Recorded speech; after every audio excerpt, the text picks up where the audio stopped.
अच्छा भाई, अब सबसे पहले इसमें ये पूछ रहा है कि कंट्रीब्यूशन पर यूनिट निकालना है, जो मैंने इसी तरीके से आपको दे दिया। देखें,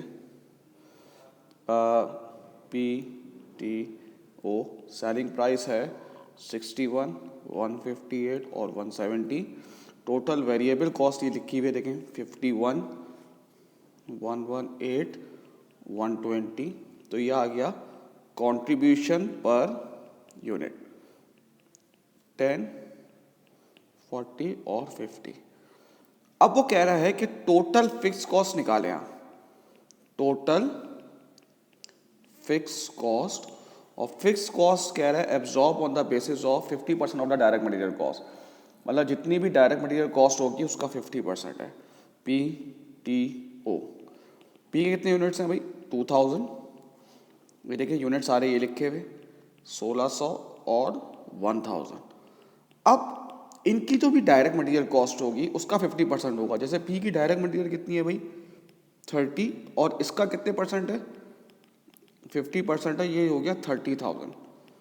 सेम ऐसे ही इसका कितना है भाई? 60 और उसका 50%, और इसका 80 और 50%, ये हो जाएगा 40,000। टोटल फिक्स कॉस्ट ये रही, ठीक है भाई। अब वो कह रहा है ब्रेक इवन निकालो यूनिट्स में और रेवेन्यू में। अब मैं सिर्फ बेटा ये तो किसी एक का ही करके दिखाऊंगा भाई, बाकी आपको पता है कि डिफरेंट फिगर्स हैं, बाकी सब सेम है। सबसे पहले पी की बात करते हैं। टोटल फिक्स कॉस्ट पी की कितनी है? 30,000। और कंट्रीब्यूशन पर यूनिट कितना है पी का? 10। तो ये कितना हो जाएगा भाई? 3000। ये आ गए आपके ब्रेक इवन यूनिट्स, ठीक है भाई। ये आ गया ब्रेक इवन यूनिट्स। अब इसको अगर मैं सेलिंग प्राइस से मल्टीप्लाई कर दूं, जो कि कितनी है भाई? 61। 3000 को मल्टीप्लाई कर दूं 61, तो ये आ जाएगा ब्रेक इवन रेवेन्यू। इसी तरीके से बाकी दो का भी हो जाएगा, ठीक है भाई। निकली भी है, देखिए ना, फिक्स कॉस्ट 30,000 डाला हुआ है। जैसे कि इसका ओ का कॉन्ट्रीब्यूशन था 50, देख लें भाई। जाएंगे टोटल फिक्स कॉस्ट हमारी थी कितनी, ये देखें भाई, 1,18,000। अब वो कह रहा है कि हर यूनिट का प्रॉफिट निकालें और टोटल प्रॉफिट बताते हैं। सबसे पहली बात है पी की बात करते हैं। पी का कंट्रीब्यूशन कितना था? 2000 यूनिट्स थे, और कंट्रीब्यूशन पर यूनिट था जो पीछे निकाला हुआ है हमने 10 है, तो ये हो जाएगा 20,000। और पी की फिक्स कॉस्ट आप देख लें सारी, तो इसका मतलब है इसमें तो हमें लॉस आ रहा है 10,000 का।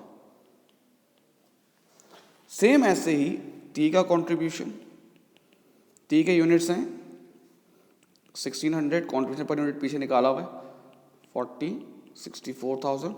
और इसकी टोटल, इसकी फिक्स कॉस्ट थी 48,000, तो 16,000 इसका प्रॉफिट है।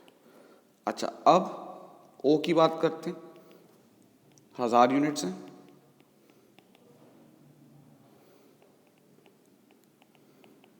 50,000, फिक्स कॉस्ट है 40,000, तो प्रॉफिट आ रहा है 10,000। अब टोटल प्रॉफिट इसको और इसको प्लस करेंगे और इसको माइनस कर देंगे।